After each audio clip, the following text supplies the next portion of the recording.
എന്തുകൊണ്ടാണ് Roman Reigns ഇപ്പോൾ WWE വരാത്തത്? റോമൻ റെയിൻസും TKO ഗ്രൂപ്പും തമ്മിൽ തെറ്റിയോ? അതുപോലെ റോമൻ റെയിൻസും ജേക്കബ് ഫാട്ടും ടീമാവാൻ ചാൻസ് ഉണ്ടോ? അപ്പോൾ ഇക്കാര്യങ്ങളൊക്കെയാണ് ഈ വീഡിയോയിൽ പറയാൻ പോകുന്നത്. അതുപോലെ വീഡിയോയുടെ അവസാനം റോമൻ റെയിൻസിന്റെ OTC ക്യാരക്ടർ WWE ഒഴിവാക്കാൻ ചാൻസ് ഉണ്ടോ എന്ന് പറഞ്ഞുകൊണ്ട് ചില റൂമറെല്ലാം വന്നിട്ടുണ്ട്. അതിനെപ്പറ്റി ഒന്ന് പറയാം. ഇതിൽ first Roman Reigns, Jacob Fatu ഇവർ ടീമാവാൻ ചാൻസ് ഉണ്ടോ എന്ന് നോക്കാം. ഇപ്പോൾ ഇവർ ടീമാകും എന്ന് പറഞ്ഞുകൊണ്ടാണ് ഒരുപാട് റൂമർ ന്യൂസ് വരുന്നത്.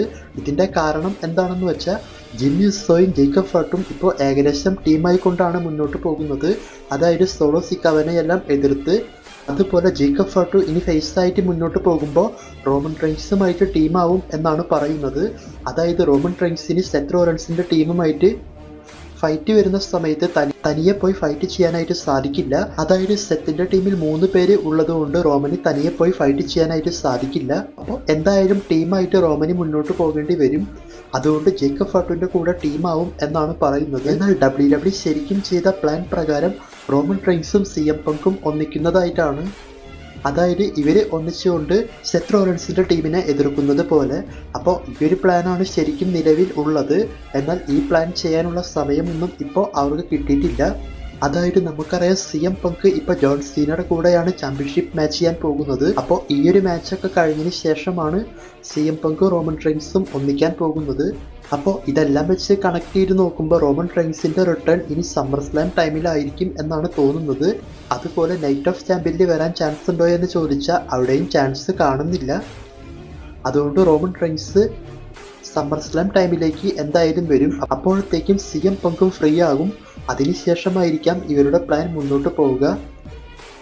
അപ്പോൾ ഈ ഒരു പ്ലാൻ കാരണമാണ് യഥാർത്ഥത്തിൽ റോമൻ റെയിൻസ് WWE വരാത്തത് എന്നാണ് പറയുന്നത്. അതായത് റോമൻ റെയിൻസിന്റെ ടാഗ് ടീം പാർട്ട്ണറായിട്ട് CM പങ്ക് വരണം. പക്ഷേ CM പങ്ക് ഇപ്പോൾ ജോൺ സീനയുടെ കൂടെ മാച്ച് ചെയ്യുന്നത് കൊണ്ട് ഇപ്പോൾ റോമൻ റെയിൻസ് വന്നു കഴിഞ്ഞാൽ സ്റ്റോറി കറക്റ്റായിട്ട് കൊണ്ടുപോകാൻ സാധിക്കില്ല.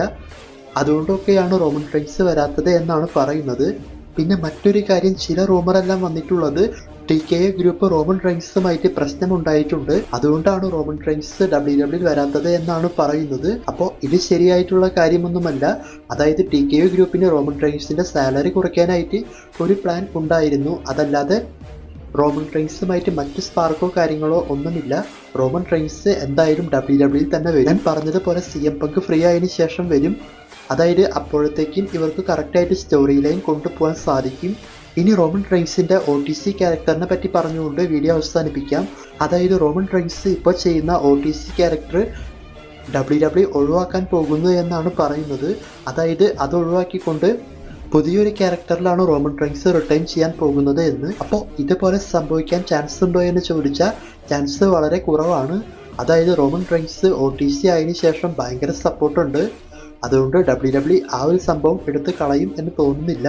അതിന് പകരം മറ്റെന്ത് കൊണ്ടുവന്നാലും ഇത്രയ്ക്ക് സെറ്റാകും എന്നും തോന്നുന്നില്ല. എന്തായാലും നോക്കാം. OTC ആയി തന്നെയായിരിക്കും റോമൻ റെയിൻസ് വരിക. എന്നാൽ ഇപ്പോൾ ഒരുപാട് റൂമറിൽ പറയുന്നത് OTC WWE ഒഴിവാക്കും എന്നാണ്. എന്തായാലും നോക്കാം. വീഡിയോനെ പറ്റിയിട്ടുള്ള അഭിപ്രായം കമൻറ്റ് ചെയ്യുക. മാക്സിമം ലൈക്ക് ചെയ്യുക. Thanks for watching.